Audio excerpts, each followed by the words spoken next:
Hey guys, Rob Hilton here from AG Secure Property Management. This is video 3 in our series on pets. And this one here is what to do once the tenant has moved in with pets. Look, pets or no pets, we encourage you to do your routine inspections of the property. Smoke alarm inspections are required actually to be inspected once a year by the landlord. And if they aren't properly maintained and documented, you could actually be held liable by the fire department for any problems that they determine at any time with your smoke and carbon monoxide detectors.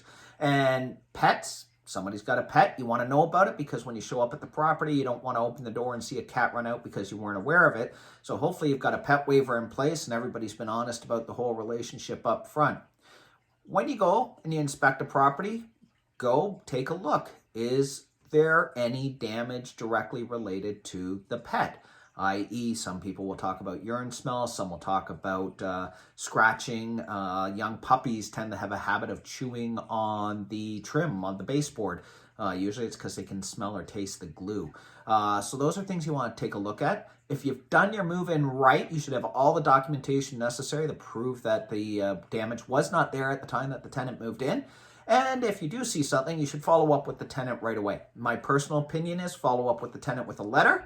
Ask for them to get back to you about what they're going to do about the problem within a reasonable time frame. And if they don't get back to you, that's when you want to start the N5 process. And hopefully you've got everything documented to that. Set the expectation. Be very clear with the tenants. Hey, you're not picking up the waste in the backyard. Hey, this is a shared property. You can't leave pet waste out. The kitty litter needs to be changed because, it smells. You really got to follow up sometimes. I hate to say it. It's kind of like babysitting. To be perfectly honest, you're only babysitting those people who are not taking proper care of the animal. The vast majority of tenants I find do a good job of maintaining their animal and making sure it behaves. I actually find that the good pet owners make some of the best tenants out there. But set your expectations. If things don't go the way you expect, there is the N5 process and you can get that started.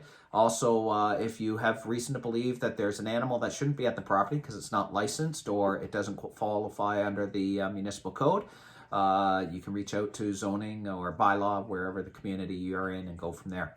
One other thing I want to talk to you about, as a pet owner, you should be holding liability insurance, and that way, as a property owner, you may not understand this, but, and I'm speaking from experience, if somebody moves into your property and they have an animal, and that animal gets loose, and that animal bites somebody, whether it's on the property or not, just because you're the homeowner, you can become a target of a lawsuit, even though you had nothing to do with the animal whatsoever. So you want to make sure you have documentation in place from your tenants saying that they understand they're responsible for their animal. They understand you have rules that you're expecting them to abide by, and get that in place.